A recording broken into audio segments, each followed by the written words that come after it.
ಓಂ ಶ್ರೀ ಸದ್ಗುರು ಸಿದ್ದೇಶ್ವರಾಯ ನಮಃ. ಪ್ರೇಕ್ಷಕರೇ, ನಾನೊಂದು ನುಡಿ ಮುತ್ತನ್ನು ಹೇಳಕ್ಕೆ ಇಷ್ಟಪಡ್ತೀನಿ. ಒಂದು ಊರೊಳಗ ಶ್ರೀಮಂತ ರೈತ ಇದ್ದ. ಆ ರೈತ ಮಗನ ಮದುವೆಯನ್ನು ಮಾಡಲಿಕ್ಕೆ ಒಂದು ಒಳ್ಳೆಯ ಹೆಣ್ಣನ್ನು ನೋಡಿ ಮದುವೆಯನ್ನು ಮಾಡಿದ. ಆಗ ಮದುವೆ ಮಾಡಿ 1 ವರ್ಷವಾಯಿತು, 2 ವರ್ಷವಾಯಿತು, 3 ವರ್ಷವಾಯಿತು, 4 ವರ್ಷವಾಯಿತು, ಮಕ್ಕಳಾಗಲಿಲ್ಲ. ಹೀಗಾಗಿ ತಂದೆ ತಾಯಿ ವಿಚಾರವನ್ನು ಮಾಡುತ್ತಾರೆ.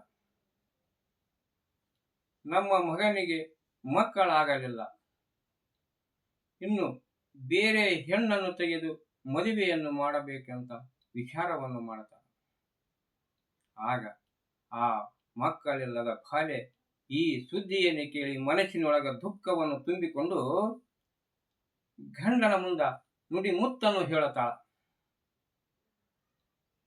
ಹಣ್ಣ ಹಾಗಲಕಾಯಿ ಎಣ್ಣ್ಯಾಗ ಕರೆದೀನಿ, ಹಣ್ಣ ಹಾಗಲಕಾಯಿ ಎಣ್ಣ್ಯಾಗ ಕರೆದೀನಿ, ಉಂಡಾರ ನೋಡ ಸವಿಗಾರ, ಉಂಡಾರ ನೋಡ ಸವಿಗಾರ, ನನ್ನ ಮ್ಯಾಲೆ ತಂದಾರ ನೋಡ ಸವತೀಯ,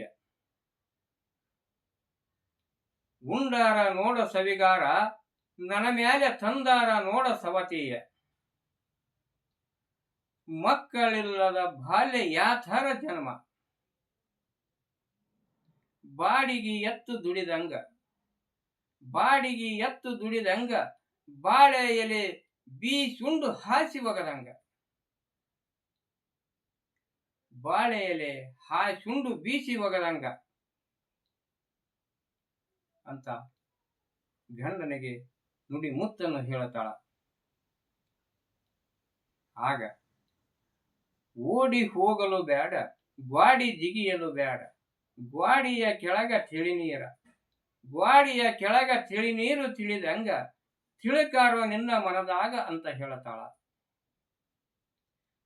ಹಾತರಕಿ ಹಸರಾಣಿ ನೀ ಕೇಳೋ ಉತ್ತರಾಣಿ, ನನ್ನ ಬೈದಾಳ ಪತ್ರೋಳಿ, ನಿನ್ನ ಮನೆಯಲ್ಲಿ ಒಂದು ರತ್ನದ ಹರಳಾಗಿ ಹರಿದೇನ ಅಂತ ಹೇಳುತ್ತಾಳ.